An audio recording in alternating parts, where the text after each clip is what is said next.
Thank you for joining us today for Exposure Art, Tech, and Policy Days.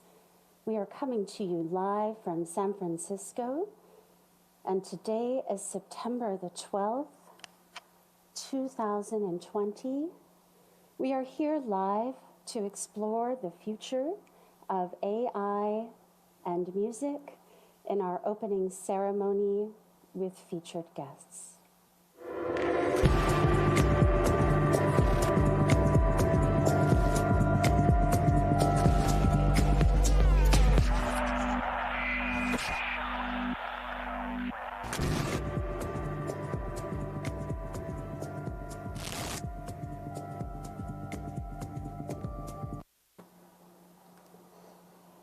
And thank you for joining us today as we have Clara Bloom, and we are going to bring on Clara now. Thank you for joining us today, Clara.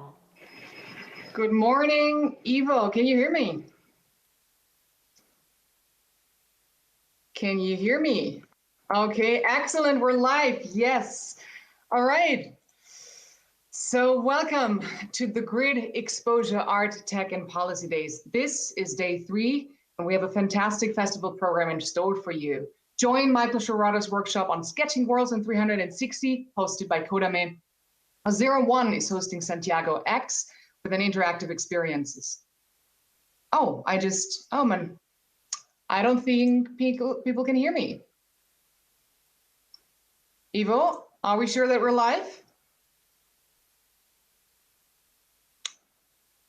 Are we live? Just a second. Okay, I'm just going to continue then. So 01 is hosting Santiago X with an interactive experience. Or join the Radical Simulation panel exploring artistic practice through the virtual space and world building, hosted by Gray Area. Lastly, there will be a live music performance, Golem by Arushi Jain and Carly Leif, hosted by MUTEK San Francisco.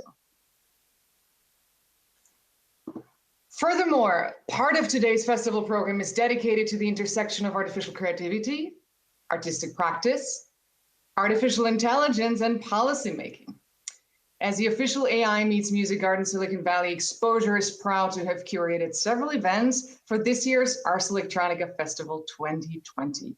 And we'll kick off today with the opening ceremony of the Ars Electronica AI Meets Music Festival, sort of a sub-conference within the bigger Ars Electronica Festival.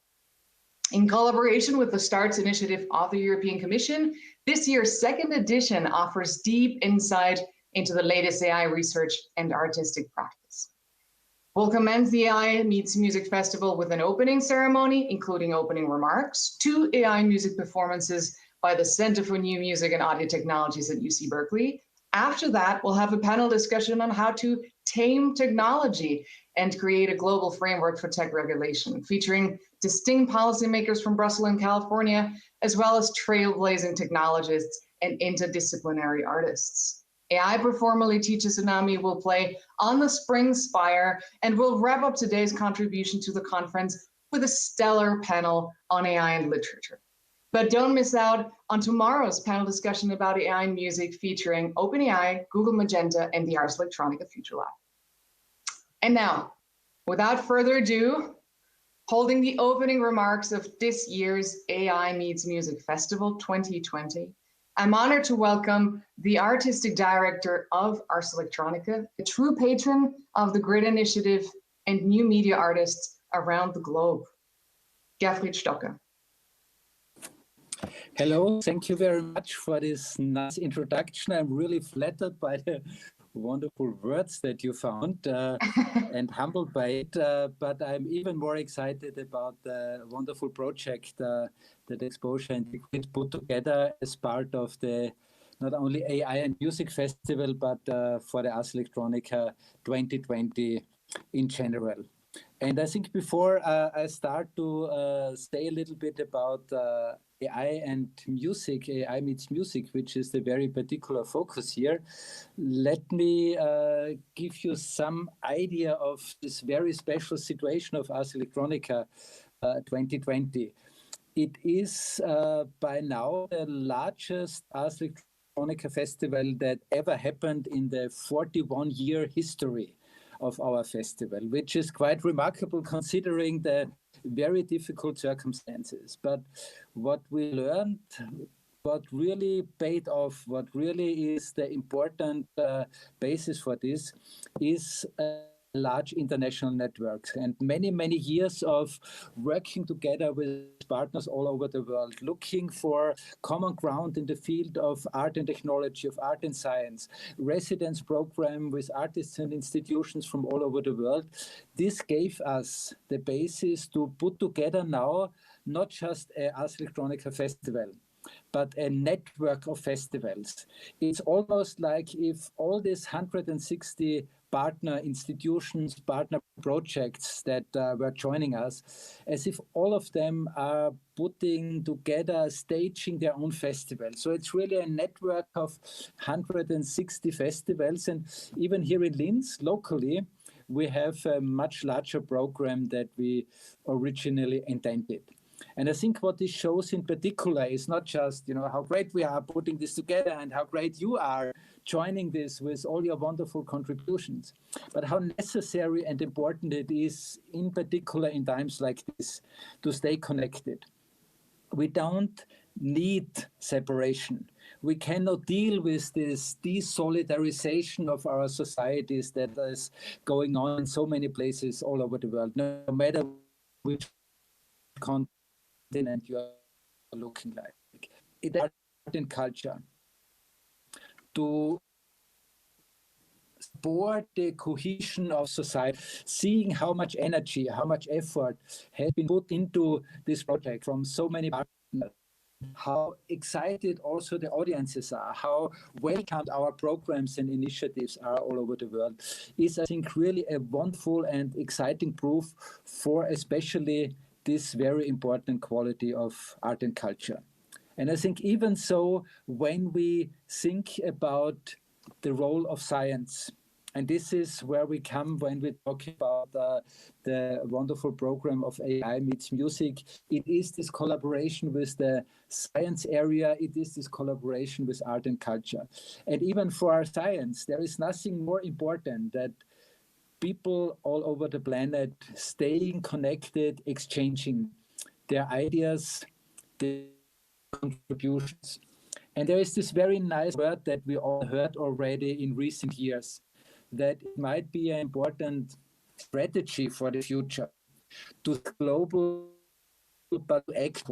I think this year we are all recognizing very strong and convincing way how true this concept actually is. And all of us who are now together for this 5 days, joining together, creating together this network of festivals, are doing exactly this. We are taking care of our local communities. We are inviting artists of our cities, of our regions, and we are connecting on a global scale to exchange this. And I think in particular, when we start to think about the role and the importance of artificial intelligence, we have, I think, all understood that this is no longer just an issue of technology and science. In particular, artificial intelligence is a matter, an important matter for all of us. It is a cultural and social issue in the best possible sense. And it actually has created a much broader interest of many, many audiences, people who are not participating in the discourse of new technologies because they think this is too complicated, I don't understand it. They have their opinion about artificial intelligence. And I think this is very good because it's a movement in a certain way that is democratizing technology, not only the way how we talk and think about technology, but even more so an important thing how we're going to apply these technologies. But of course, before we start to really apply technologies, sciences, we need to better understand it. And I think this is, again, where art really comes in place and has an important role.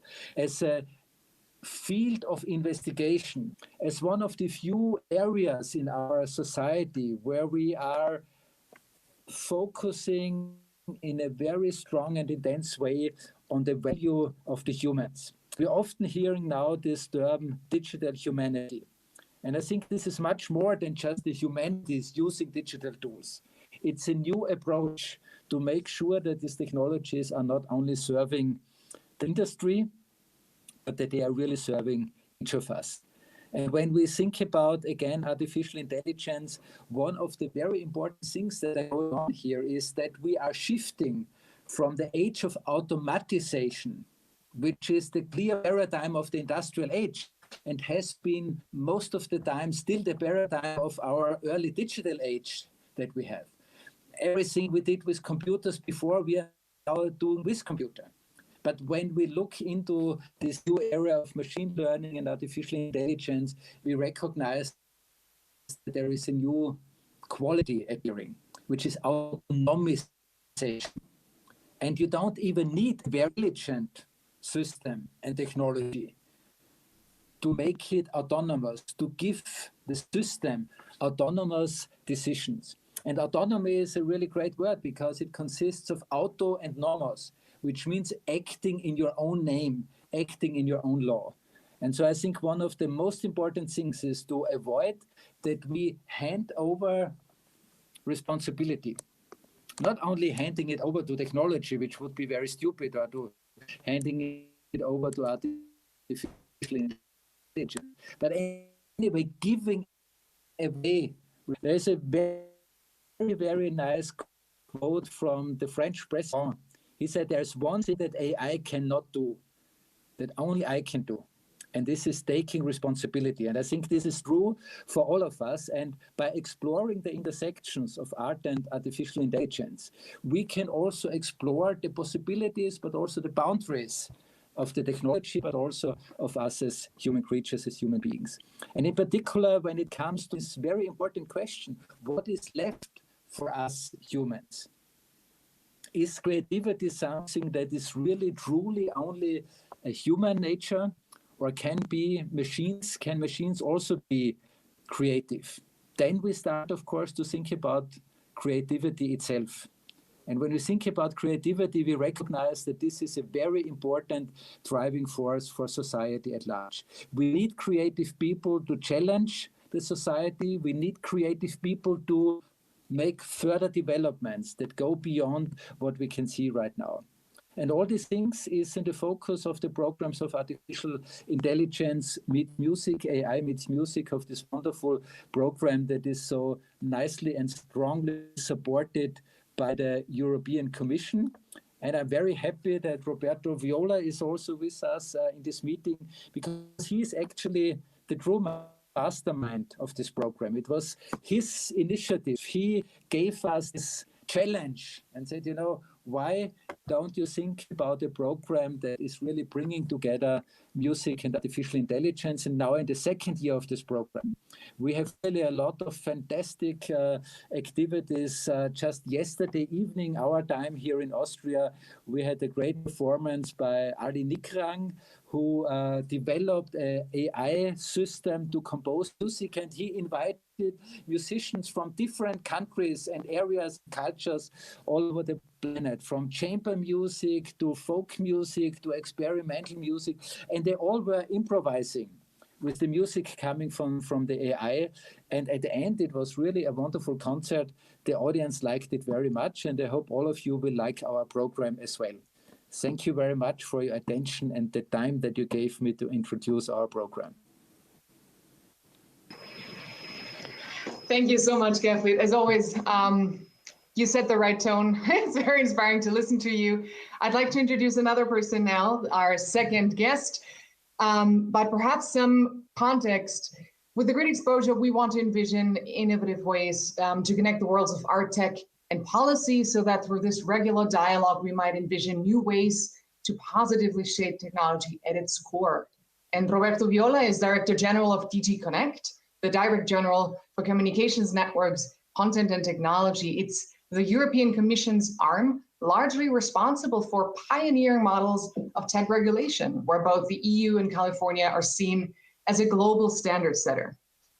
So, but beyond that, Roberto has championed the STARTS program by the European Commission because a gifted pianist himself, He has an innate understanding of the inherent value of the arts.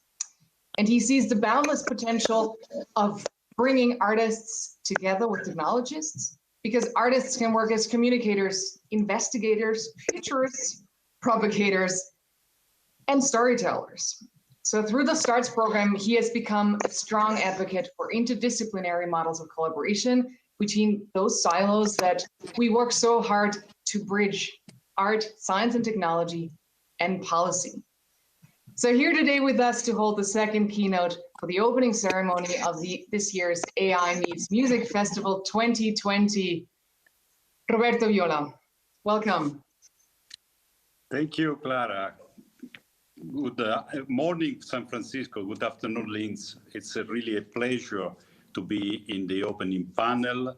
And I think, Clara, you said it all, and Jeffrey said it all. So my speech could be very short, but I'm really pleased to be with you and pleased to be in two places at the same time. Well, actually, in none of those places, but virtually in these two places. This is the beautiful, the magic of digital, but of course, let's not forget that being in person and exchanging and having feelings and seeing real faces is very important. In San Francisco, there will be a music performance, which I'm really looking for, from the Berkeley School, and a panel on taming AI. And this panel will reflect on how arts can help to make digital technologies closer and more centered to the humans. And you already said it. And I think this really complements nicely the ideas of the AI and Music Festival. This festival explores how AI can be a friend of music, and how music can be the friend of all human activities. And that's a bit the idea we have for AI. And all the reflections we might have on AI are now very timely, I must say, because, I mean, AI now is part of our life, and more will influence the way we work and interact. And we have questions like, will AI respect our privacy? Will we keep control? Will we understand the algorithms? And that's why the European Commission has reacted to all these important concerns and put together a regulatory framework for data protection that you will know. It's called GDPR. And of course, is looking now at other issues around AI. But one thing is clear: we cannot regulate what we don't understand. That's why much more research is needed in explaining AI, in explaining algorithms, and in making sure that transparency is there. The world, and this is the reason why we're all here today, must put forward the idea of human-centric AI. A pure technology approach is something we don't want. And I think, frankly, it's insufficient. And as Jeffrey has said, it's something of the past. Human-centered for us means, having technology at the center of human activities. In particular, making sure that the user can trust and accept what comes out of artificial intelligence. And this idea that humans and artificial intelligence can interact together will be a bit the leading song, if you like, talking about music, of how we should develop AI in society and the economy. We have put together all these ideas in a white paper, which we published just before the pandemic in February. We had thousands of responses to the public consultation, and I really thank everybody in the world that contributed. And we are trying to develop these twin ideas around AI: excellence and trust. We need much more investments in research, but we also need to understand how to create a trustworthy environment. That's why we have worked very much with the top-level experts in the world and created a framework of self-evaluation for companies and people that would like to understand how AI can help instead of being an antagonist. And of course, when we look at art, art is the best friend of sustainable development of technology. An art-driven approach will help reaching everybody in the world. Art allows us to understand better technology. We have invested in the past, and we have really pleased of the partnership we had through the years with Ars Electronica, because bringing art and technology together, I think it's the most simple and clear expression of human-centered future. And this brings me to the AIxMusic Festival. 3 years ago, when with Geoffrey, with other friends, we kind of decided that this was a crazy adventure to enter in. Actually, Ars Electronica was already a little bit experimenting the idea of using arts and especially music as a signal. And I remember that time, the title of the festival was AI, the Other Eye. And this continuous quest for finding the interaction between arts and humanity led us all together to have this passion to develop something a bit unique in the world, which was at that time the first AIxMusic Festival. And I must say, scientists have always been fascinated by music. Alan Turing, the godfather of artificial intelligence, or the father as you like, created the little machine that could replicate 3 melodies. And of course, musicians likewise like to play with AI. The AIxMusic Festival that we are having explores this fascination of scientists and musicians together. It invites to listen to musical works. It also invites to listen to AI, to the algorithm. And this is really, the way we put creativity and technology together. I must say that recent studies have shown that musicians quite like AI, and they think it's a kind of a new instrument in a way to play with. And music is the ideal laboratory to explore the relationship between AI systems and humans, and this we must continue. And last year, we did a bit of a glimpse when we heard the 10th Bruckner Symphony completed by AI. But was it just completed by AI? Well, actually, very skilled musicians have to take by hand AI to make sure that the orchestration would support what AI had composed.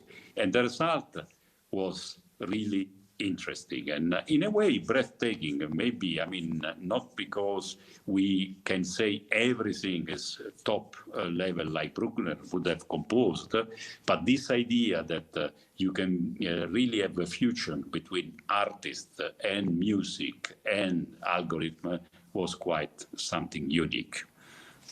And frankly, I think the first solid, concrete application of AI, we are of course already seeing in many, many professional applications, but it's in music teaching. I think in music teaching, AI can allow tutors to actually go with pupils in the journey of music. Of course, nothing replaces hard work and really a difficult path to learn an instrument. Pupils should not be fooled. But at the same time, teaching with AI will be much more interactive. The performance lead that is immediately after this introductory session, it's from the Berklee School of Music. And the initial idea was actually to be something on that would have been of the cell phones of people being live. But we can also enjoy it in streaming. And here is the idea. Internet as the resonant body for music. This is also a reflection that I like to make with you. The role of internet in diffusing all sorts of music, and it's a little bit what is at the center of this idea of time in tech, and we reflect the impact of technologies in our society when, you look at the fusion of AI, internet, music coming from all corners of the world. And independent of the practical goals of what we want to achieve with the festival, I admire the magic around this. I admire the capacity of Ars Electronica to organize this festival online. And I admit that I will really miss the presence, and I will miss the magic of the San Florian Monastery. Last year, we heard in the monastery spectacular performances by artists. And let's really hope that next year we'll all be in San Florian, again, listening to the magic of music. Thank you very much for your attention.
Hello?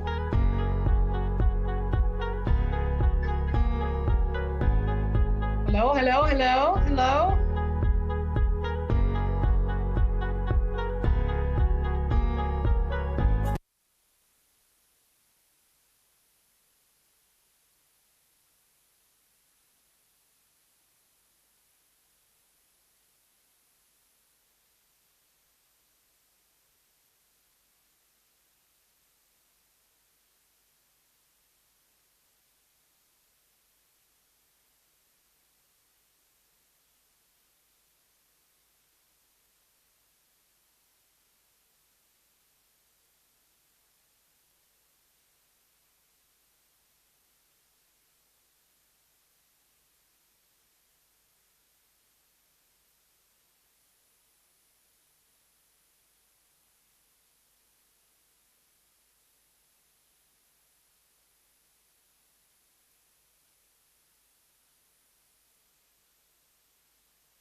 Our apologies for these technical difficulties as we work on Clara's sound.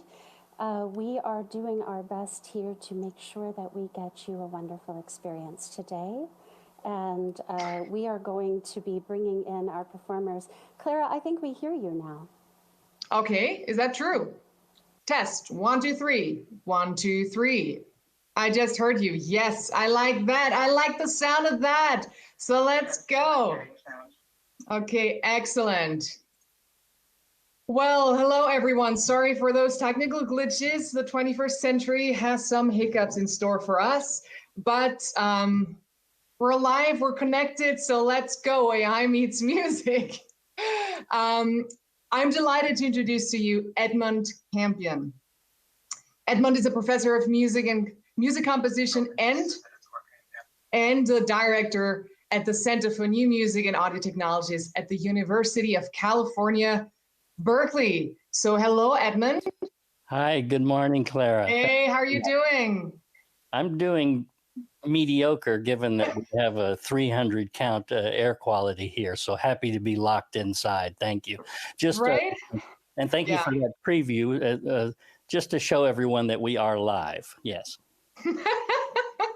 Very good. Very good. I haven't opened my window in like 4 days because it's truly toxic apocalypse. I'd also like to welcome Steve Adams. Hi, Steve. Steve is a composer and a seasoned performer on saxophones, flutes, and electronics. Hi, Steve. Good morning. How are you doing? Wide awake, ready to go. Okay.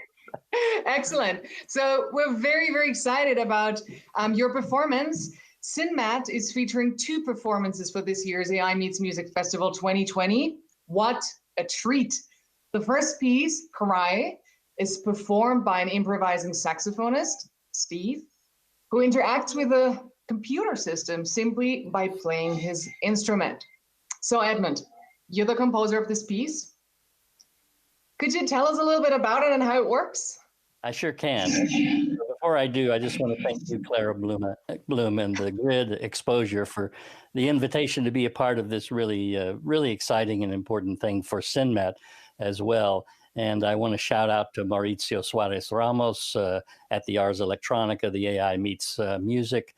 We're thrilled to be a contributor, and we believe very strongly in this relationship between music, technology, and science, and the very things that are being discussed in this festival. So thank you, Roberto Viola, also for an excellent introduction.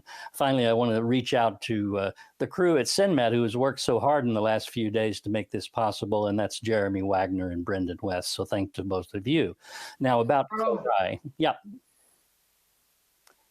Regarding Codame, this project is quite a lengthy one. It has been going on since the year 2000. It started at IRCAM with a large production there, and became more and more a collaborative project and ongoing thing at CINMAT here at UC Berkeley campus over the years. It is a legacy project, and in that sense, it is more concerned with a relationship between a seasoned professional musician and a machine.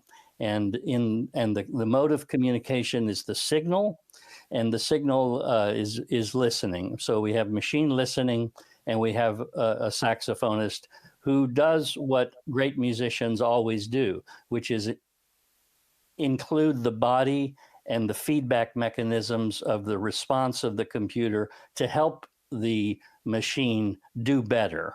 And of course, the system, given its age, is flawed, and it always has been flawed to some degree.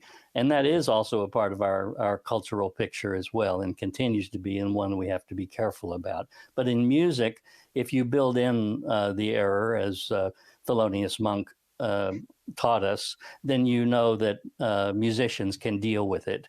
And that's exactly what Steve Adams does. So this relationship, basically, the machine extracts every possible detail that we know that audio signal contains, and that can become either a proto-language between the saxophonist and the machine, or it can be a misunderstood communication because the machine listens in microscopic detail in ways that humans can't, but it can never hear the saxophone really.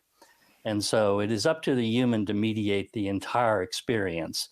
And so I thank Steve Adams, who has been playing this piece for many years now. And he, in a sense, he carries that responsibility. Whatever happens, he has to deal with it. Well, that's really sounds like a task for an absolute pro. Fascinating, Steve. So I wonder, how does a professional musician like yourself converse with a computer, deal with all this chaos to create aesthetically pleasing music?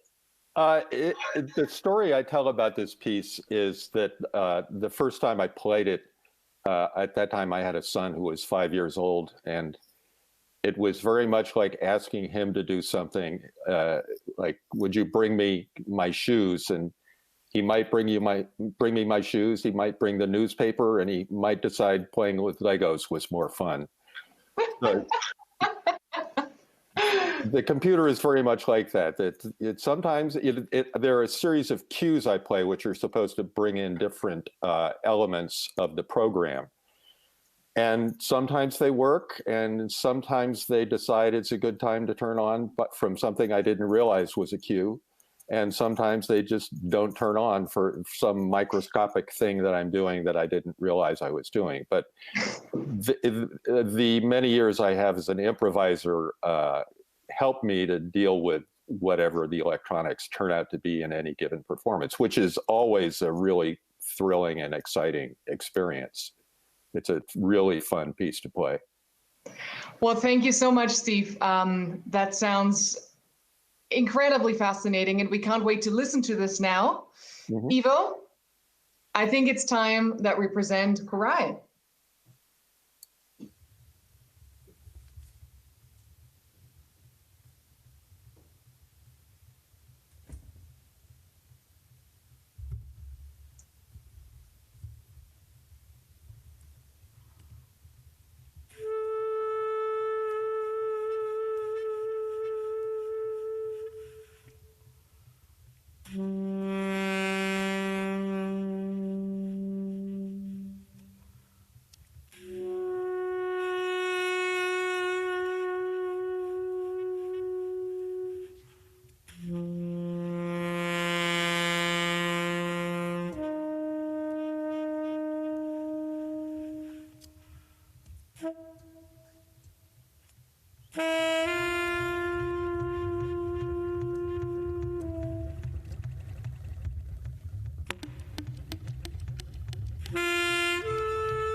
Wow, this was breathtaking.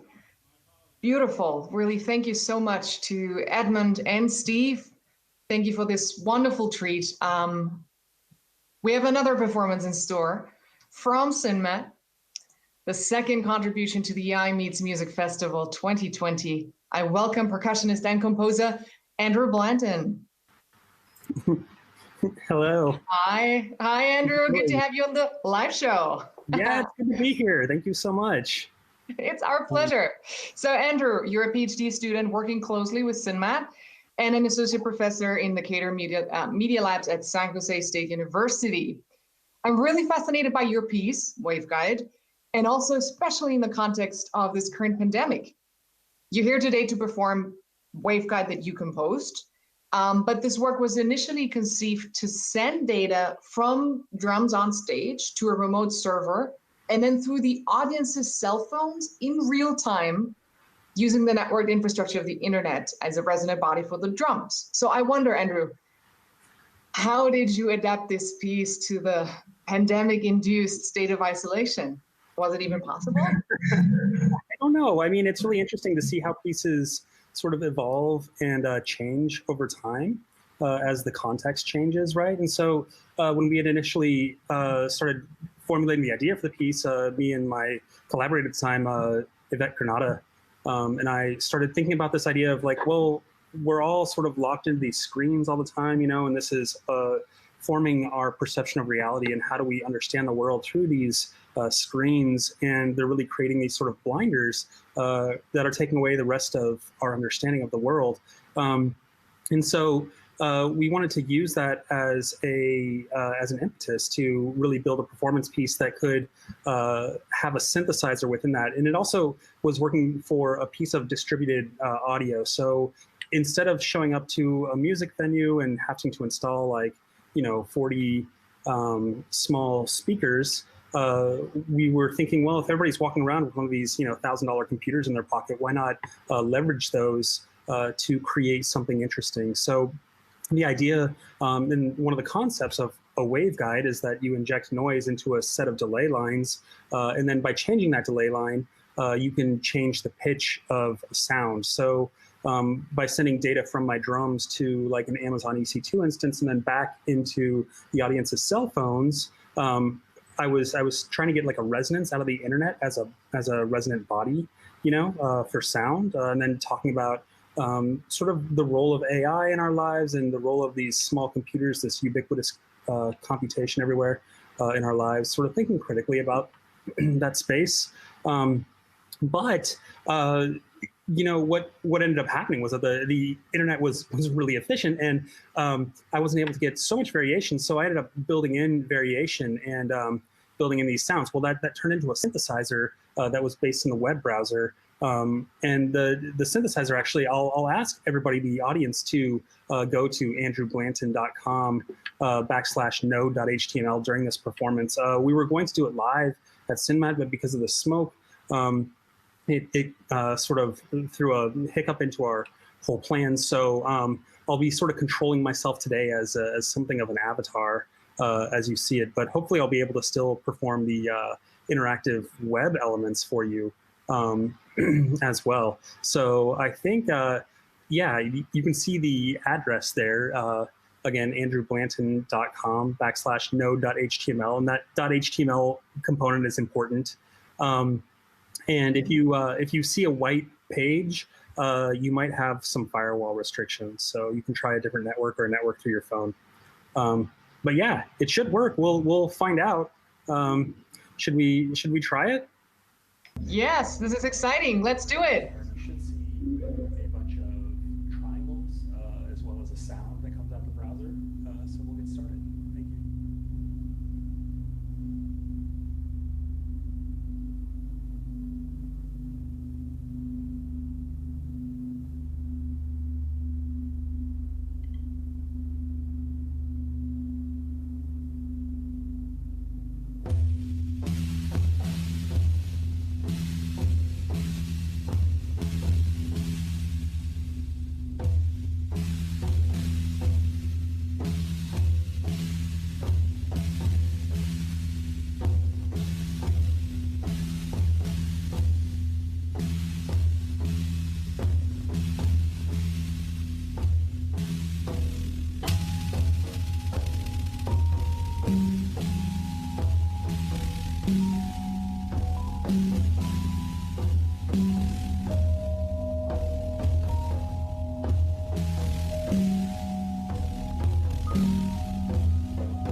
Good morning. I hope everybody can hear me.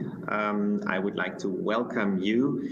This is day 3 of Exposure, Art, Tech and Policy Days. We're in the middle of the AI and music parts and in for a very special treat as we are today discussing what is at the core of this festival, Taming Tech. This is a panel where we will discuss the results of a workshop, and I will go to that later, a workshop on the intersection of art, tech, and policy making.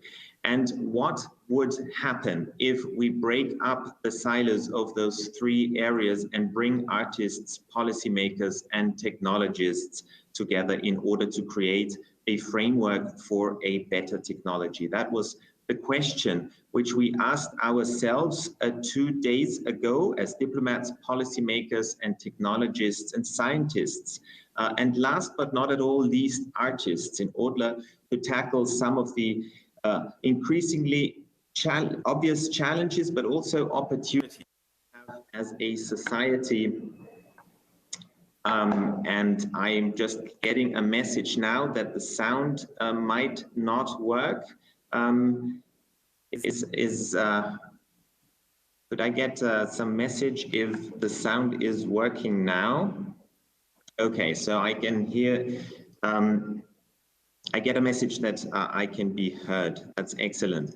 So I would like to just again set the framing. My name is Martin Rauchbauer. I'm the Austrian Tech Ambassador at Open Austria in San Francisco. And I would like to welcome you in the Bay Area and also in Linz to Taming Tech. We want to deliver a global framework for humane technology. This is, as I already said, part of the AI and Music Festival. In reality, our approach is much broader. Over the next hour, we're going to discuss what we can do as diplomats, policymakers, technologists, scientists, and last but not at all least artists, in order to tackle some of the increasingly obvious challenges, also opportunities we have as a society with technological developments such as artificial intelligence, machine learning, surveillance, our global media networks and their effects on our political systems and institutions, as well as what does it all mean for our human agency and dignity. So our goal here in this next hour is to discuss the right conditions for a humane technology. But we also, and in particular, want to look at the role and potential of artists and art in all of this. What would happen if we manage to break into these silos between artists, policymakers, and technologists, bring them all together and create a framework for a better technology. This is what we discussed in this workshop that I already mentioned ago.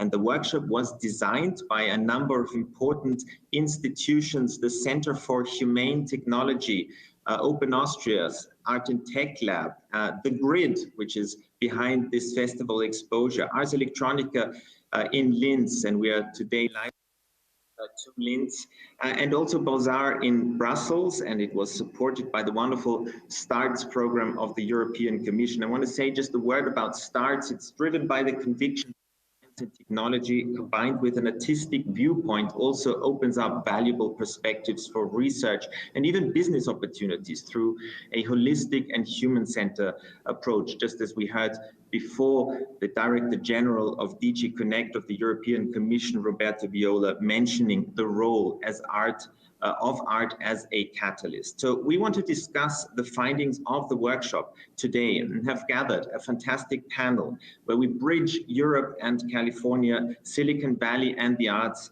policy making and technology. And I would like to welcome our first panelist, Asa Raskin. Good morning, Asa. And I hope we can hear you as well. Asa, you're a writer, an entrepreneur, an inventor, an interface designer, and you're the co-founder of the Earth Species Project, as well as the Center for Humane Technology in San Francisco. You co-designed with us together this workshop. As I remember our first discussions with Clara Bloom, our festival co-director, and you, and when we envisaged Taming Tech at the end of the year, end of last year, which was of course pre-corona. So my question would be, what was your intention then with Taming Tech, and what were the main questions you wanted it to address? Thanks so much, Martin. It's such a pleasure to be here, wherever here may be collectively. You know, we are living through the climate change of culture, which is driven really by our digital infrastructure, which is inhumane because, you know, it's unsafe on any screen. We're forced to use digital infrastructure, which is extractive to us for the things that we need. And, you know, we're starting to face some we're already in some very unprecedented times.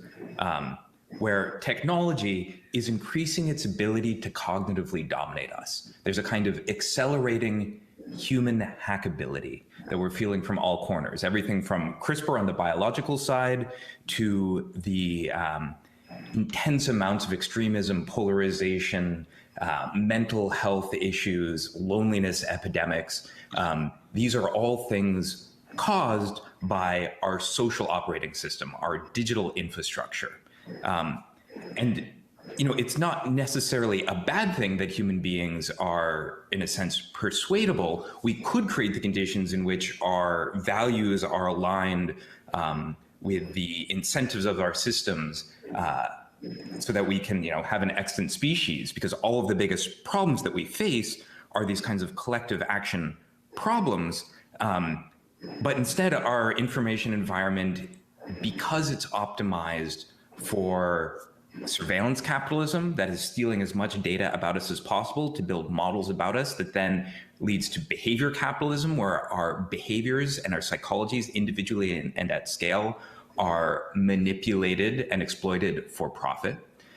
What we have is a kind of unfettered, deregulated capitalism powered by massive supercomputers controlling massive persuasive environments, strip mining us for our data and conditioning our behavior.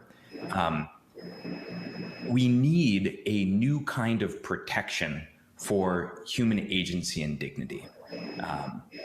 It's, you know, I got asked this question a while ago by a friend, like, well, why is it that modern cultures systematically abuse farm animals? And the answer is, I think, very simple. It's the market conditions says that those companies that exploit, in which those cultures which exploit animals for resources are the ones that outcompete the other cultures. Which are the companies that make up the most profitable companies in human history? Oh yeah, they're the ones that give away a free product, which means we're the product. They're the ones that are using us as human resources to exploit. And where we're looking for in this, the intent for this workshop was, this is a hyperobject. This is a hard problem. It's the scale and size of climate change. When human beings get hit with an object, a systematic problem this big, we sort of freeze in headlights. We don't know what to do. But each one of us, especially in technology, in policy, and in art, have been climbing up a hill, and from top of that hill with that particular expertise, we can see parts of the landscape, but we can't see the whole thing. So the point is, if we can learn how to talk from one hilltop to another hilltop, from tech to policy to art, so we can all speak in language that is shared, we can actually see the whole picture and make change. Fundamentally, this is a question of who do we want to be as a species? The power of our technology is now so strong that the values that we give it get written on back onto our society. It's starting to have the hand on the pen of history more so than culture or other driving forces. And that question of who do we want to be is the question that artists are best able to help us see, right? We think we've been looking into mirrors, but we're actually looking into as a funhouse mirror that we think is our screen. And it's worse, it's a one-way mirror, it's a lying, surveilling mirror. And what we need are real, true mirrors, which are artists reflecting back who we are and who we want to be. So in the end, the intention was to build the relationships, let us talk across our different hills, and set up a framework in which you could actually create the conditions in which comprehensive reform can happen. Like this, tackling the surveillance and behavior and attention capitalist markets, the only way we're going to do that is not by individual piecemeal legislation, but by something sort of like the Dodd-Frank Act in 2008, sweeping reform to protect parts of us that have never been under attack before and are so clearly under attack now. Well, thank you, Asa, and also thank you for this beautiful metaphor of the three hilltops where artists, policymakers, and technologists stand, and they all have a partial view, but the attempt of taming tech is to get a full picture, and that's a very beautiful metaphor about the role of artists. But I want to bring one artist/researcher onto the panel who was actually also part of the workshop, Primavera De Filippi. Welcome to our panel. Primavera, you are a research fellow at the Berkman Center for Internet and Society at Harvard University and an artist, and you participated and even co-designed some parts of the workshop. What were your main takeaways? Yeah, hi. It's very difficult actually to summarize everything that has been said in this workshop just in a few minutes. But I think like the main gist of it was really that we need to redesign our technology to be more responsive to human needs. And I think, again, like there was a lot of discussion around this question of like the analogy with climate change and the question of whether can we really get rid of technology? Of course not. We live in a society in which we actually can also see the positive aspect of technology. And so there is always this question of how do we solve the problem that technology has caused, and can we solve this problem with the technology, or do we need like some kind of regulation that limits the impact of the technology and so forth? And I think like as a general discussion, there was this question of is the answer to the machine in the machine, or whether can we touch the technology with another layer of technology, and do we actually think that it is going to resolve the problem? And I think like it's interesting to look at the analogy again with climate change, in the sense that it's not about creating technologies that will fix the problem that existing technology are creating, but rather we want to invent and develop new renewable energy. So technology that are different, right? So when we think about we need to solve this problem, it's really about not finding ways to accommodate and patch and fix the problem that technology is causing, but actually more radically think and strike at the root of the problem and try to identify what kind of different technology can we design that will be more responsible. And there was also a lot of discussion around the question of, so what is the real problem? Is the problem actually the technology in and of itself? Or is it the people that are actually behind the machine, right? And what is the real source of the problem? And the idea, of course, that technology itself cannot really be the solution to human problems, because those technologies are created and are controlled by humans. And so the only real answer to those technological issues are actually generated by humans and can only be resolved by humans. And that's where all this question about policy and about art and culture come about, where the technology is an instrument, but first and foremost, we need to actually hit on the cultural level, because we need to show and we need to educate and we need to bring people to the awareness that their current habits, their current choice on how to interact with technology are actually problematic. And that's where art and policy can help.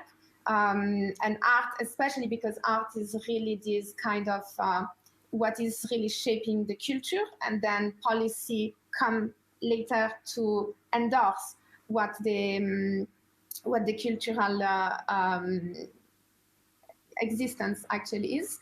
And so then there was like the discussion about like how do we bridge all those things together. So we have technologists, we have artists, we have policy makers.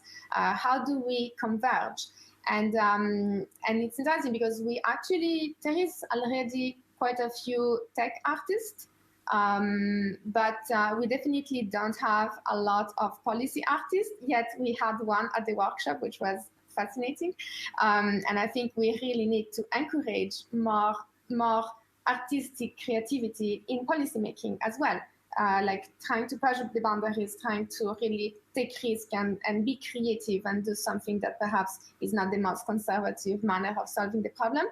And the same way, there is a lot of policymakers that are thinking about technology and technology regulation, but there is yet not enough technologists which are thinking about policy. And we need to figure out ways to create better communication between them.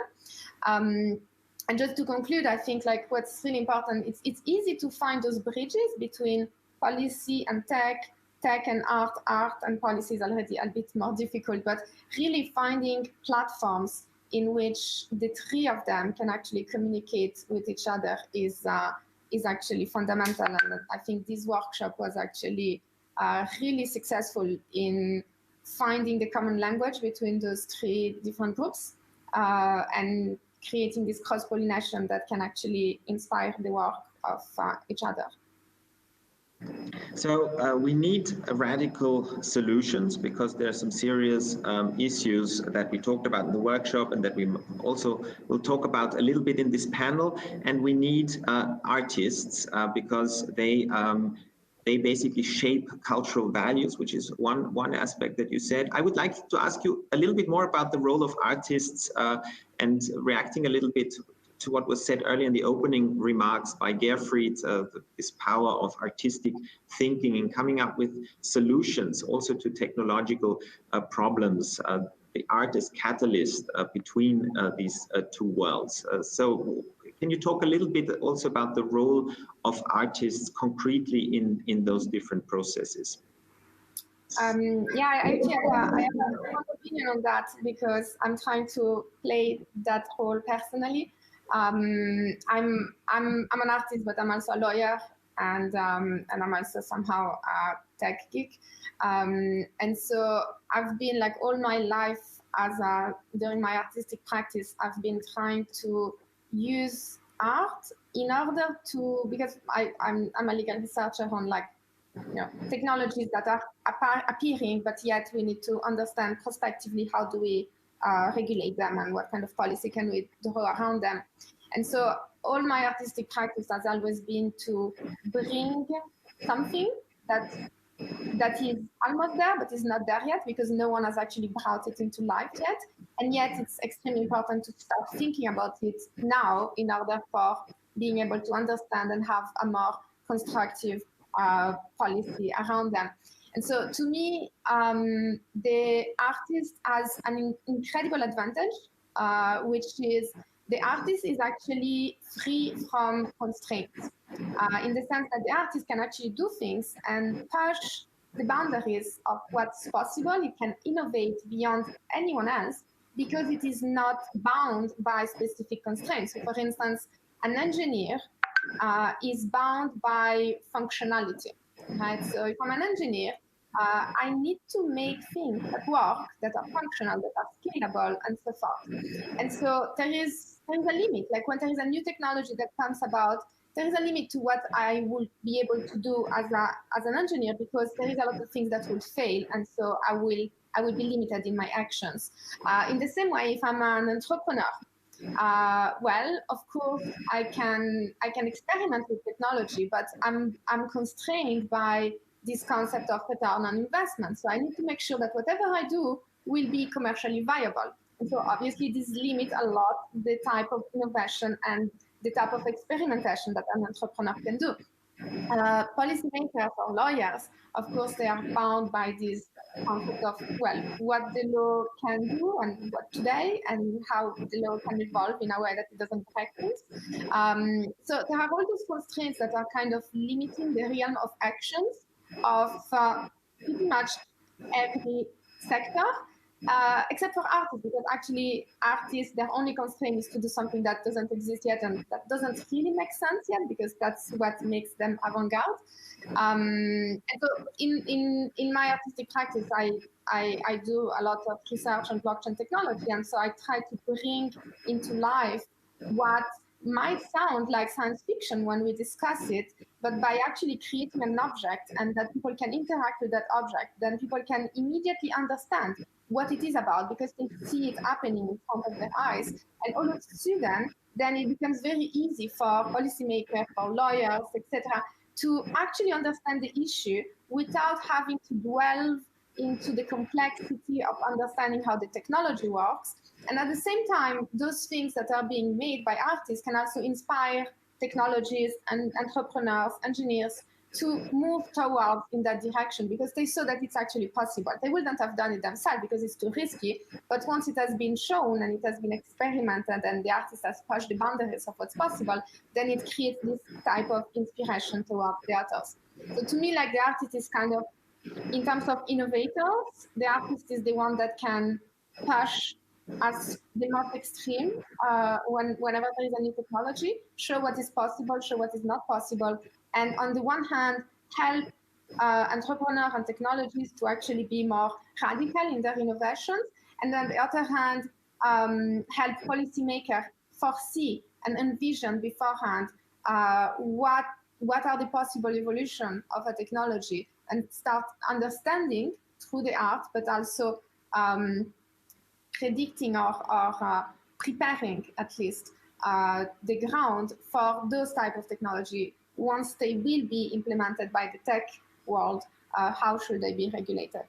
Wonderful, Primavera. I think this idea of no constraints for the arts is a very beautiful thought. And we now actually have two policymakers on the panel, and I want to introduce the first one and talk about the kind of constraints policymaking faces, but also the kind of opportunities there are to shape technology in the right way. One of the things we wanted to do in this workshop is also bridge the two continents, Europe, California, Europe, and Silicon Valley. And I would like to welcome now Eva Majdel, who is a member of the European Parliament. Welcome to the panel, Eva.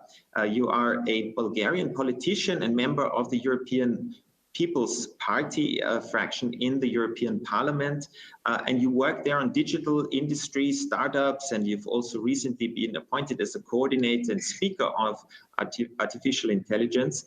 What is, in your view, the European approach to taming tech, so to speak, and where do you see possibly also a role of the arts? So first of all, thank you very much for having me with you today. I hope the connection is good, because I've heard that a couple of times it has cut down. If there is a problem, just drop me a message, please. Well, the European perspective. So I would use just a few words to try and describe where we are at the moment, or perhaps where we've been trying to get over the past couple of years. I think the most important thing is that the European Union sees tech not as a goal by itself, but in a way as an enabler for society, an enabler for industry, an enabler for our environment. Speaking of industry, for example, where we are traditionally strong, we would like to see more enhanced collaboration between tech companies and industry that develops in a way and embraces tech in order for it to be more competitive, in order for it to serve better consumers, and in order for it to create a better economic environment for Europe.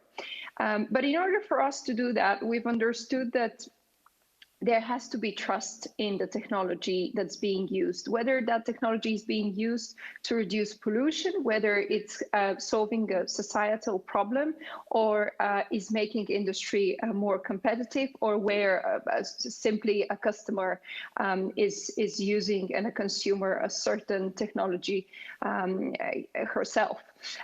So that's why we want to see trustworthy, when we speak about AI, a trustworthy AI, a technology that basically works for our citizens.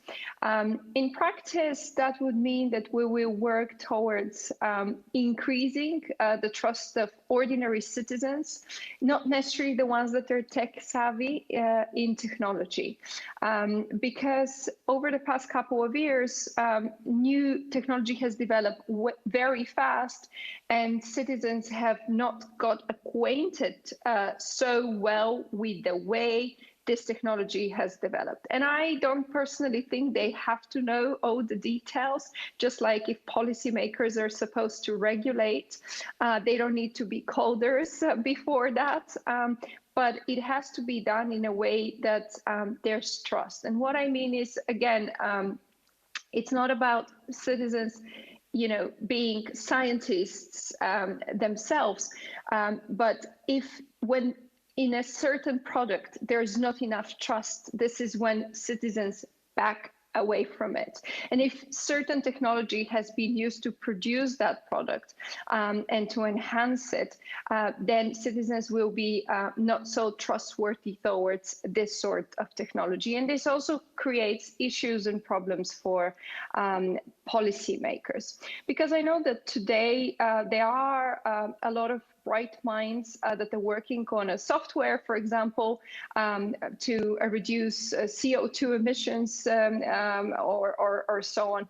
But yet this very good product, for example, or software, it could have flaws. It could not provide the correct image or whatever because of biased data, for example. And this product might end up being either banned, or consumers themselves might not trust that product, even though it could create very good result tackling a certain problem. So in this way, it often happens that the trust in citizens could be diminished in this technology. And it is, as I said, not just the company or the producer or the creator's problem. It is also, in a way, a policy issue. It delegitimizes, in a way, all efforts of policymakers to bring on board tech solutions that can help us emerge healthier, or can help us emerge cleaner, smarter, and more efficient, for example, after the COVID-19 crisis. And so this is why we engage in various projects. But a project that has been already mentioned and discussed also by Martin is the STARTS project. And I think it's a good flagship for Europe, where we combine our two strengths. On the one side, the scientific strength that Europe can provide, and on the other hand, our excellence in culture and our excellent artists that we have. We do that because I think in Europe we believe that market potential of technology depends on the capacity to inspire basically the user trust, and thereby ensure acceptance and uptake of the technology by society. And so what STARTS does is combine those very good scientists with tech people, with the ones that are more rational, the ones that follow algorithms, with the creative minds and creative society. I think it's a good start that we are already looking into that direction, that the European institutions are also involved. But of course, there has to be more work done in order for us to better bridge this different, sometimes even very different worlds, but different fields that would need to collaborate in order, for example, for EU's perspective on tech to be realized, or at least to get closer to realizing it. I remember that 5 or 7, 8 years ago in Europe, we would be talking about how we want to make sure that our governments are basically more technologically advanced by enabling the so-called e-government systems. And in some countries that has been done very successfully, like Estonia, but not only. And back then, it took citizens such a long time to use those possibilities offered by the government, which would ease their lives, save time, they're more transparent, etc., because they were not trusting it at first.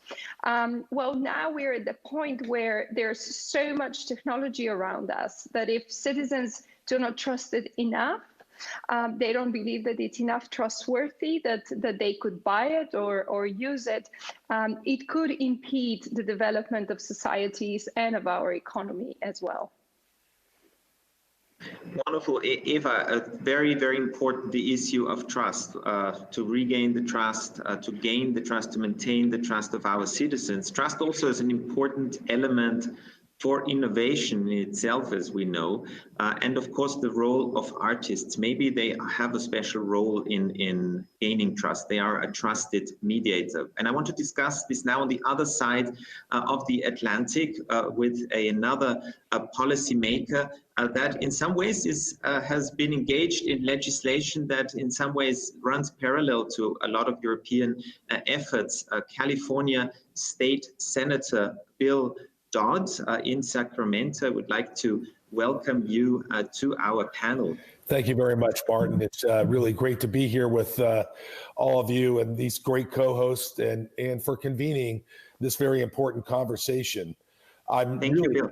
I would like to just simply mention before I let you say something that you also introduced as an author the California Consumer and Privacy Act, which is a legislation that in some ways mirrors the efforts of the European Union and the GDPR in privacy legislation. So my question to you would really be, we heard Eva talk about the important role of regaining our trust of our citizens, and that art maybe could be an important mediator there. When you look at Silicon Valley, your constituency is the northern San Francisco Bay Area, so very close to Silicon Valley. And a lot of great things have come out of Silicon Valley, a lot of really world-changing technology, but there's also a lot of anxiety now in our societies, and Asa mentioned it at the beginning. There's a lot of unease with some of the technologies that have come out with. And so how do we address this? And as policymakers, and do you even see a role for the arts there? Well, you know, one of the things I took away from Primavera already is I absolutely have to become a more artistically creative policymaker. I frankly had never considered that before, but I can certainly see how those worlds do intersect. You know, a lot of, what I say a lot about politicians and policymakers were jack of all trades and masters of none.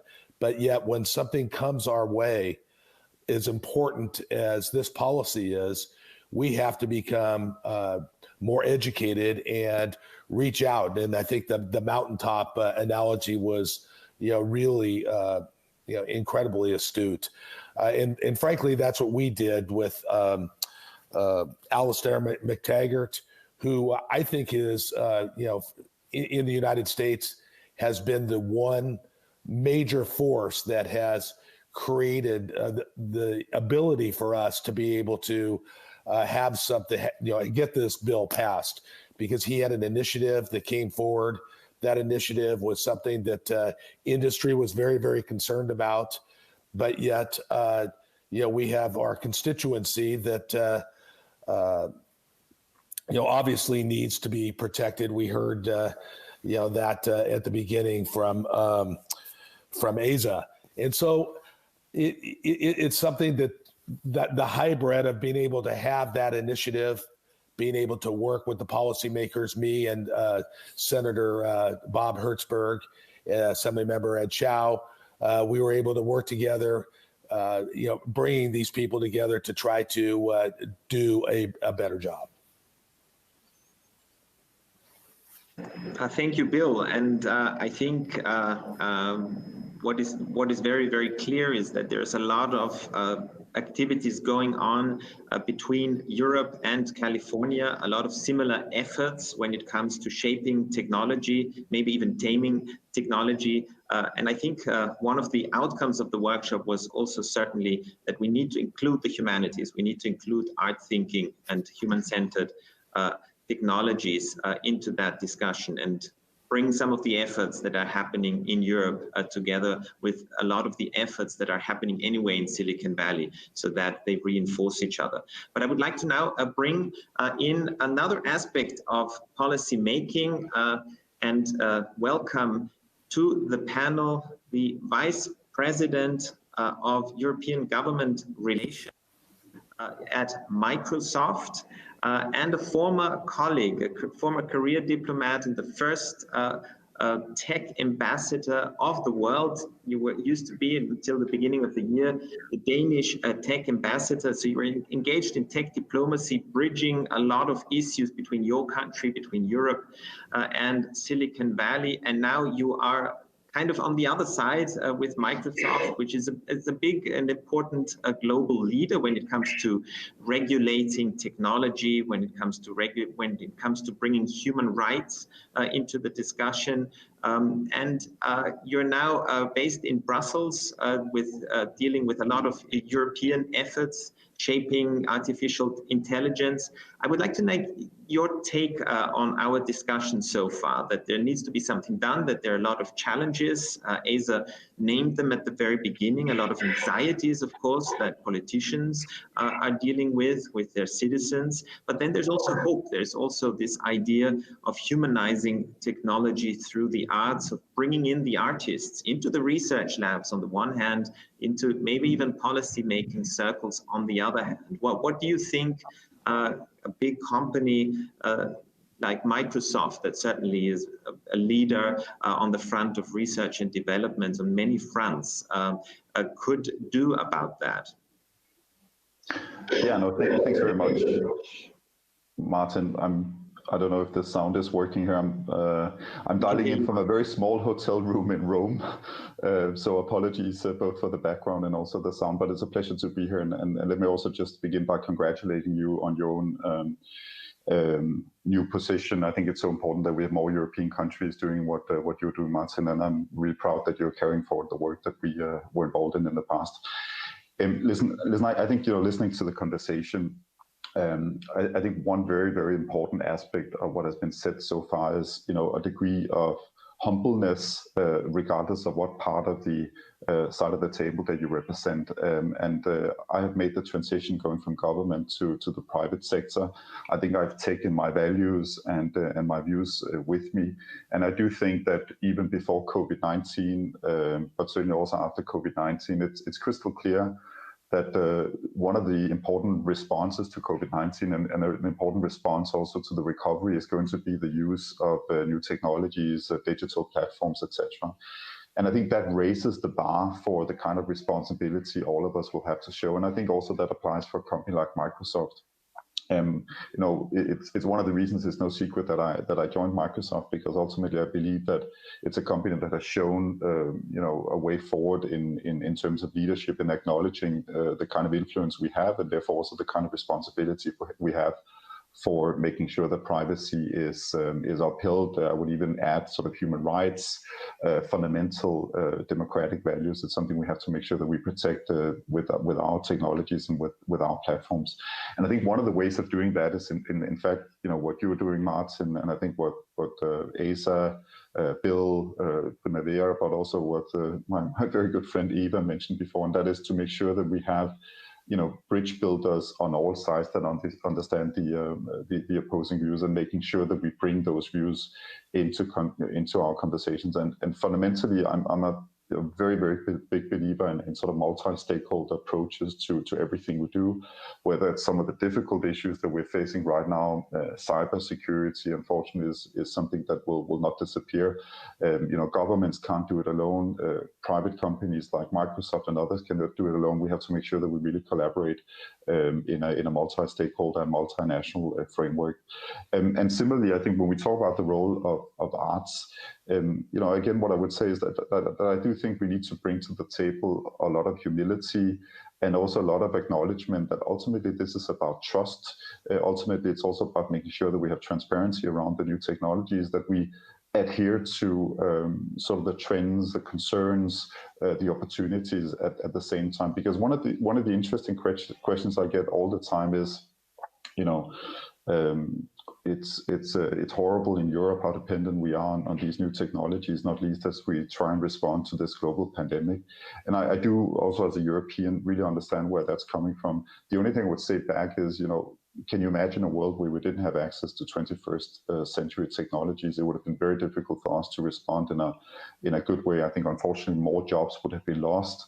We're looking at perhaps 60 million people becoming unemployed in Europe. I think those numbers would have been higher did we not have the technologies that we're using all the time. But I do think the flip side of that coin is that we have to invest even more in the responsible application of new technology. So that's one point. The other point I would just say, again, referring a little bit to what Eva said as well, we talk a lot about this sort of geopolitical arms race on technology between the US on one side and Asia or China on the other side. But I actually do think we often forget the role that Europe is playing. Europe is perhaps not a global superpower in terms of scaling technology companies, but I think Europe is a superpower when it comes to setting the guardrails around technology on the regulatory front, creating new policies that is really focused on core European values. So one thing we launched just a few weeks ago was, in response to European Commission's Europe Fit for the Digital Age vision, to say that we as technology companies have to make sure that we have technology fit for Europe that is really a solution provider to where Europe is sitting. And I don't think that's a small thing. I think it's about mindset. And it's also about, aligning with what people are concerned about, what citizens are concerned about, what artists are concerned about, what civil society is concerned about. So that's why I think this conversation is super important. And thanks for inviting me to participate. Well, thank you, Casper, for providing us with your insight, which comes from your past and also your present, and the emphasis on bridge building, and of course the role of Europe. So I want to bring you now all speakers to the panel and ask a question to you. We heard now about the concerns that are out there of what some aspects of technology has been doing when it comes to privacy, when it comes to exploitation. We also heard a lot about the opportunities of technologies and the creative role that artists can have. We heard a lot about trust. But now I would like to ask all of you, what can we actually do? We really had this ambition when we started the workshop to come up with concrete solutions, tapping into the potential of artists, but also tapping into the potential of breaking up those silos of these three separate worlds. Maybe I will start again with you, Asa, but feel free to jump in, all of you, because the question is really addressed to all of you. What can we concretely do when we want to approach the issues that we've just heard about together? I think you need to unmute. Another example of technology silencing us. One of, I think, the most hopeful examples from the past that I know is tobacco, especially here in the US, where it wasn't messaging about tobacco being bad for us that finally created the political will to change. It was that the tobacco companies were lying to us. It was the hypocrisy of that manipulation that eventually switched sort of like collective will to do something. And I think it's very, very telling that none of the top executives in Silicon Valley companies let their own children use the technology, right? You could imagine that we have some legislation that says, hey, if you're going to make some piece of technology, at the very least, we're going to force your kids to have to use it too. Sort of it sort of binds the hands to make sure that like the people making the thing are feeling the pain of what they're creating. And what I liked about yesterday's discussion is that it sort of spanned from the small, which is like, let's increase the amount of transparency that the radicalization engines of YouTube, Facebook, et cetera, have. That is to say, make sure that they are responsible, have to publish the amount that any one piece of content is amplified, to sort of mid-level solutions of make sure that Facebook, Google, these social graphs are interoperable, that other companies can build new interfaces on top of them, to the incredibly large, which are saying we need fundamentally new kinds of human rights because our technology has a new sort of cognitive dominance that can like override ours. And so we need to have we're not allowed to be modeled or have our technology personalized, or just outright banning of surveillance capitalism and these kinds of unfettered, deregulated capitalist markets that are strip mining us for our own information. So I think it's like, it's really easy to get sucked back into these smaller frames of it's about personal relationships with technology, when really we need to be thinking about these large scale economic reforms that changes the fundamental incentives by which these platforms are built. So you're saying we need to change the business models in some ways, we need to change the bigger structures and systems. And then you're also alerting us that sometimes the best way with dealing with some of the problems of technology is just not using it or staying away from it in some ways. That's one of the things we discussed in the workshop. Any other ideas?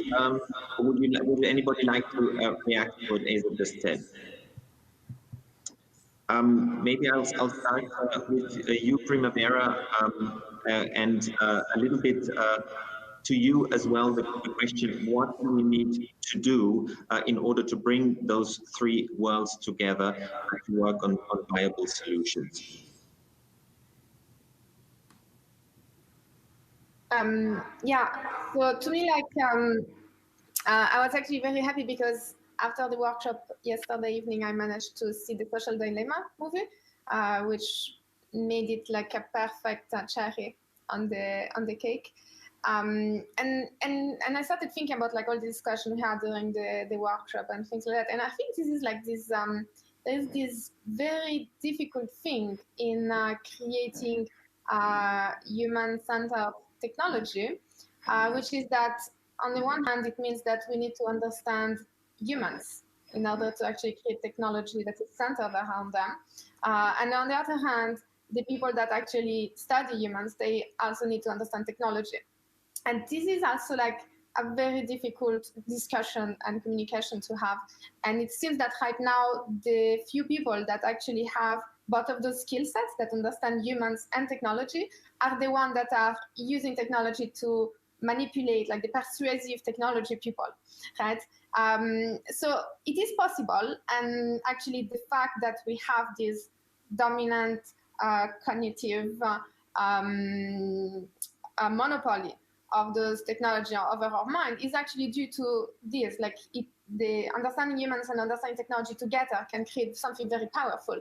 And if only we could actually get those skills on the opposite side of the fence, trying to actually create technology that, because we understand humans, we also understand how we can actually design this technology. I think that will be a very important key.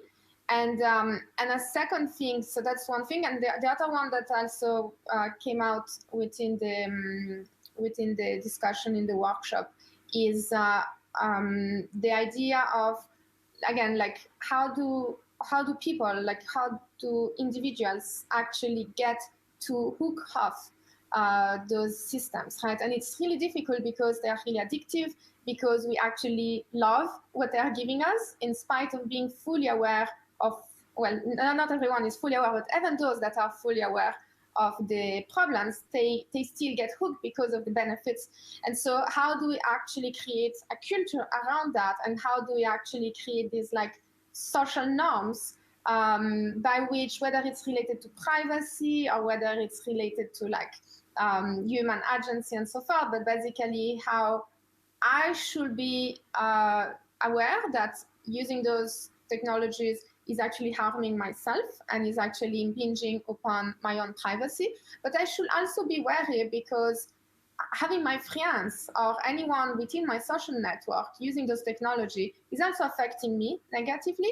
And so I should have a say. And in the same way as we have like the secondhand smoking, in which people are saying, please don't smoke next to me because it is affecting me. We should feel entitled to actually ask people around us, please do not use those platforms, because by you using these platforms, you're actually giving all my personal data to those platforms as well, right? And so in that sense, we can create perhaps a very strong cultural norm, social norms against the use of this technology, which is not just enforced by ourselves, because it's very difficult as an addict to enforce our own decision. But when we have a social norm around it that are pressuring us, and when we're pressuring others about not using those technology, and I think like the key is probably like personal data, the idea that when you use those technologies, you're sharing collectively data that is not just your personal data, but is the personal data of all the people that you're connected with. I think that's a very powerful tactic to try and at least try and reduce the use of this technology. So those are very concrete proposals. Maybe I will turn to the policymakers, both within tech as well as within governments, sharing data. Also, how do we change our underlying culture? I want to pass that on to first maybe Casper, and then also give our two policymakers from Europe and California a go. I had hoped to come last here, but I will try and give it a shot. Listen, I actually, one thing I forgot to mention before, Martin, and it goes a little bit back to what Asa said and also Primavera. I think actually what you guys are saying is a little bit being the canary in the coal mine. I think you represent sort of where society is heading, and I think that's where arts and civil society plays a super important role, and why big technology companies and executives need to listen. It's interesting when I go to Copenhagen and have lunch or coffee with my mother and ask her, are you more concerned about technology today than you were 5 years or 10 years ago? I think the answer is absolutely yes. My mother perhaps has an age where she's not sort of the generation that are super comfortable with technology in the first place, but I think the debate is in a very different spot today than it was even just a few years ago. And one of the reasons is, of course, some of the major scandals we've seen with data leaks, with misuse of personal information, disinformation, interference in elections, etc. And I think that has raised global awareness of the fact that these technologies are not necessarily neutral. You can use them for fantastic things. And I really want to emphasize, I think it's also important that the discussion doesn't flip in a direction where we sort of fail to see the opportunities, including in rectifying social injustices, trying to make the world more inclusive.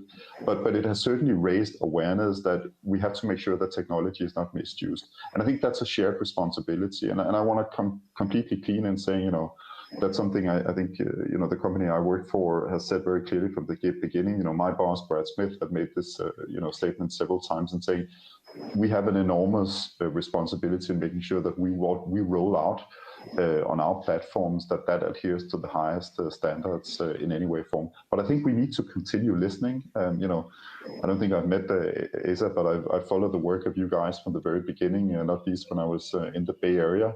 And people might think that there is sort of a contradiction in having conversations between big technology companies and the work that you guys are doing. I think nothing could be more wrong. I think it is super important that we try really to understand where this is coming from, and then that we try and become operational and concrete, because one of the problems with this sort of human-centric approach to technology is that I think we need to drill down and become very concrete and very factual about what does that mean. First point. The second point, and I'll promise to shut up, is that I think inside big technology companies, and I'm a newbie here and I'm a newcomer in so many ways, I think it's fascinating to try and help make sure that we bring these discussions into not only among the executives, but also among the engineers that are building these new technologies and new platforms. Because I think it's so much more difficult to change something that has been built rather than trying to sort of mainstream these thoughts in from the very beginning. And I think this multidisciplinary approach is something we have to focus on as we move ahead. Maybe I would like to ask now our two policymakers. You've heard the discussions centering around some of the issues of our underlying culture, but also very concrete issues with business models of some big tech companies and some solutions looking into access of data, maybe also solutions bringing artists into the research R&D labs and what Caspar really said, concrete solutions, breaking down these general ideas and also criticisms in order to come up with viable solutions. Where do you, Senator Bill Dodd, stand on these issues? Do you feel that policymakers are often too reactive, that they are too late in the process? I think that policymaking can also interfere earlier into some of the issues that are at the moment worrying our societies. I think you need to unmute. You would think by now I would have that down. But anyway, I think you make a great point there, Martin. We hear all the time when we try to pass, put out new bills in this area that we're stifling innovation. And that is something that really gets a lot of senators and assembly members over in the other house. It gets their attention right now. Silicon Valley, and when I say Silicon Valley, that's the, that's really the macro of all technology and companies that's come out of there using that technology will come in and not really try to fight the policy itself, but just to try to backdoor it, if you will, and just say, if you do this, you're stifling innovation, and this is going to make it impossible for us to ever get to the end game, which we want to get to with technology, which is to help civilization, blah, blah, blah, blah, blah. And I think that that's something that is critically important, that we absolutely have to kind of just push that back. I really appreciate the opportunity to be able to work with technology, with all these different frankly, you've given me new insight just on this platform today in terms of what we should be doing before we start getting legislation cooked, if you will, and start talking out, reaching out to technology, reaching out to the arts and other platforms. Thank you, Bill. And we have only a few minutes left, so I would like to ask Eva. I know you were a bit in and out due to some technical issues, but the general question, when it comes to solutions and what you have heard in this panel, what can policymakers do? Well, so first of all, apologies for perhaps all of a sudden the bad connection I've been facing. My team kept me up to date with some of the discussion as I was on and off. But a couple of things, I think, I can speak for myself and speak for the whole European Parliament, but at least from where I see things, what we've tried to do over the past couple of years is be in constant contact with different spheres that could have a stake at the legislation that we are preparing or the legislation that might be upcoming. For example, you mentioned that I'm the speaker on the new AI committee for the fraction that I represent. Well, we're not planning to have any legislation yet, and perhaps there might be no legislation during this mandate, speaking particularly for AI. But what's very important is to use that time to gain more knowledge.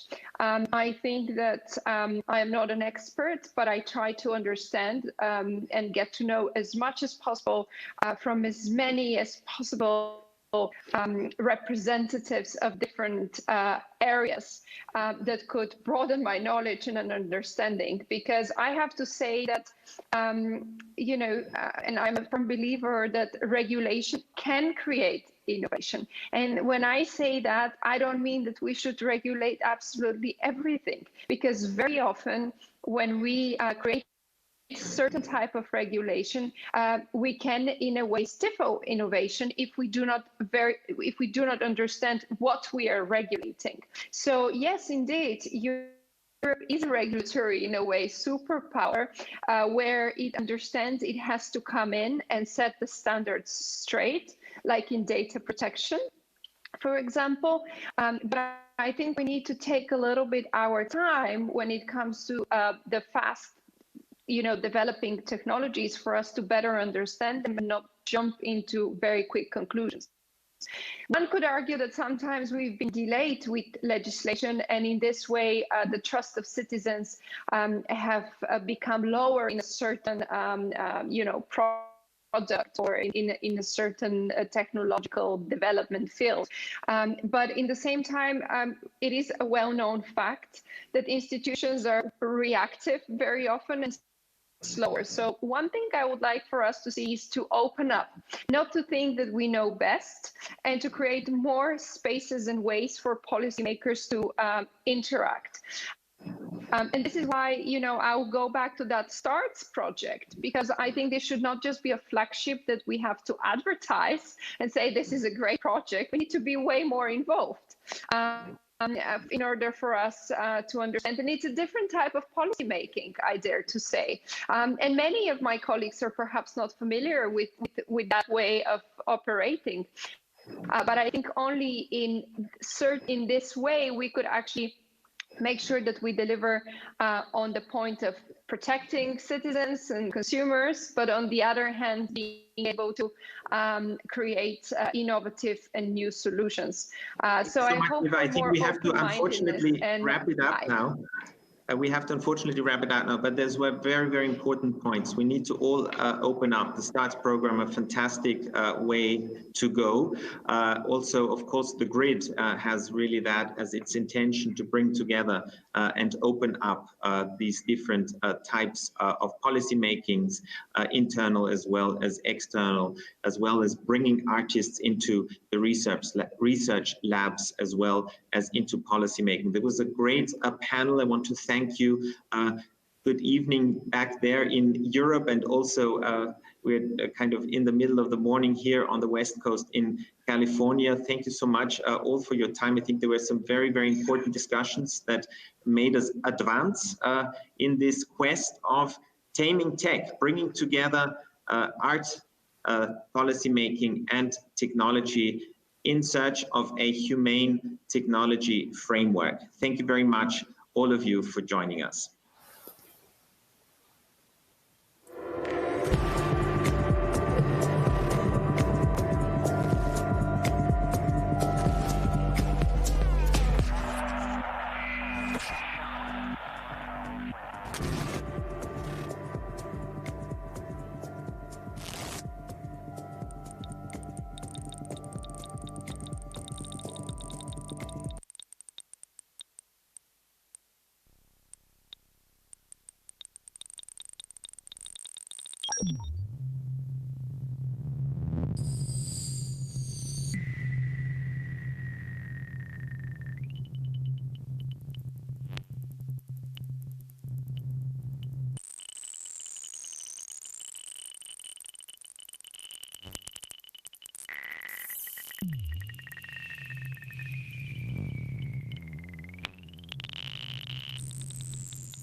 Stop.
Hi, Letitia. Great to see you. Everyone, Letitia Tsunami is a sound artist, performer, and researcher based in the Bay Area. And she's been working and designing her own instruments for many decades. We're very pleased to have her here as part of the Grid Exposure and the AIxMusic Festival. Letitia, welcome. Yes, well, thank you, Vanessa. It's here. So I'd love to hear you talk a little bit about your instrument. You spent many years playing with the lady's glove, an instrument of your own design. And I believe it was about 8 years ago that you created the Spring Spire. Why and how did you build it? Well, so I used the ladies' glove for about 25 years, and I think through all these years, I think my ideas about instruments and about control and about performance changed somehow. And also, I felt like the ladies' glove, I could have used it many more years, but I think I had reached a point where I felt like I knew what it was about. So I was curious to start completely new and completely new slate, because the instrument that you make somehow guides you in a particular in an unknown direction. So I was very eager to explore. And so I took some of the features from the ladies' glove that I thought had been interesting and worth implementing. And then I decided to also implement machine learning, because I had tested it with David Wessel in the 90s, but at that time it was very cumbersome, and it was very complex, and just a big machine. It was just, not an easy solo artist touring system. And also I had met Rebecca Fiebring, who at that point was in Princeton, and now she's in England at the University of the Arts. And she had designed a machine learning, she had created a machine learning software called Reckonator. And she demonstrated it to me in like around 2012. And I thought, well, this is very interesting. So I'll make an instrument based on what she had shown me the software could do. So then I just started. It took a while, like the instruments, for me, instrument design, exactly with myself. I mean, with a lot of input from friends and people, but it's not like I go to a lab and say, build this. So it takes a long time. I started with a lot of different prototypes until I got to this particular one, which also could eventually change. But for now, that's what it is. So something that you write about and you talk about when you're discussing the Spring Spire is that you've trained it to never learn, which is a very different approach to using AI in music. Can you talk a little bit more about that and the concept behind the instrument? Yeah, so I'm not sure if I trained it to never learn, but I definitely made sure it would not learn correctly. So it's interesting to train to not learn, but at the end, this a bit. I mean, I think the not learning was definitely at the root of the system, and the reason is that I think that when we build instruments, I mean, obviously, if you want to do very particular data analysis or data projection for whatever applications that people work with in AI, then I can understand. But in my case, I really wanted to create an instrument that let me explore some kind of unknown territories, or in this case, it's like synthesis. Some kind of with the glove, I had mapped it so that it would do certain things when I bent the finger, when I move the wrist, and all these things, and I could create all these relationships. But I kind of knew what it was doing, and what ended up being the most interesting is what it did that I was not really in control of, because I had to adapt. So create an instrument that would some kind of go a bit in unknown spaces and force me to adapt and respond was something that I was very interested in. So that's why I use the springs. It's kind of a chaotic system. So the feature extraction is done on the audio that's generated with the springs. But as you can see, the springs kind of like go and the rest. So this ability to somehow go into unknown audio, unknown sonic spaces was something that I was very interested in. And it's one of my, one of the issues I have is I think that we often, as artists, musicians at least, there's been this whole idea of controller, you build controller, and because you have a perfect idea and you're gonna make sure that the controller does what you want. And I think that is great if you have a great great ideas. I don't have great ideas. So I'm always hoping that the machine is gonna, bring me somewhere a bit different, because I'm not very interested in having the machine do what I wanted it to do, because I think that that's not what, for me, that's not what art is about. It's about some kind of exploring territories that we cannot really fathom. That's beautiful, and it makes me think about some of the more interesting ways that people are talking about how they use AI in creative practice. So you've talked a lot about the sense of the unknown, and in some ways letting yourself be shaped by this practice, and your practice kind of responding to that. How do you think that these kinds of tools, machine learning tools and AI, will shape the future of creativity, or more specifically, the future of music making? I think it's just one more, system that musicians use. I mean, if you think of it, music has been shaped by the machines that we created. I mean, not always, but a lot of like what we have created, it comes from the machines. And so I think that in this case, AI would just be one more system that will allow us to go to certain elements. I think that one of the things that maybe it will allow us to do, good or bad, is that it allows us, I mean, it's one of the probably most efficient way of mapping, to do mapping. And mapping, at least in the music that we create now, at least digitally, is like a very big issue. Like how do you control systems based on particular data, so whether it's just a fader or a knob, or it's a very complex system.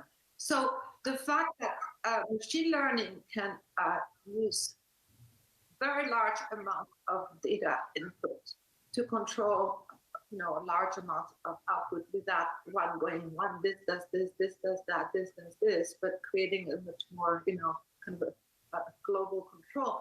I think that would allow us to some kind of link more to other data extraction systems. So, for instance, we could maybe much more easily map, world events or environments, or which people used to do with like a little light sensor or a humidity sensor. But now I think we can really map large systems to other systems. That I can see is probably one, for me at least, one of the interesting features that would allow us to connect worlds. We can connect different worlds in a much more complex way. That's great. And then, are there any